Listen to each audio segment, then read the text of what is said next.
তিনি আমাদের সেই নবী যিনি জীবিত অবস্থায় মহান আল্লাহকে দেখতে পান।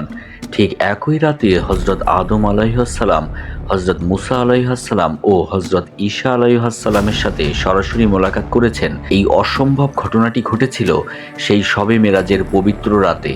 মহান আল্লাহর আদেশে হজরত জিব্রাইল আলাইহিসসালাম পোরাক নিয়ে এলেন এবং চোখের পলকে নবীজি মক্কা থেকে ফিলিস্তিনের মসজিদুল আসকায় পৌঁছালেন। সেখানে আগে থেকেই অপেক্ষায় ছিলেন লক্ষাধিক নবী রাসূল। এক বিস্ময়কর দৃশ্য, সেখানে আমাদের নবীজি সবার ইমাম হয়ে নামাজ পড়ালেন।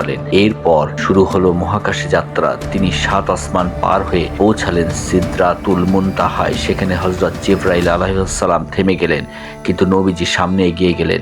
অবশেষে রফরফ নামক বাহনে চড়ে তিনি পৌঁছালেন আল্লাহর আরশে। সৃষ্টি জগতের ইতিহাসে এই প্রথম কোনো মানুষ মহান আল্লাহর সাথে সরাসরি কথা বললেন এবং দিদার লাভ করলেন।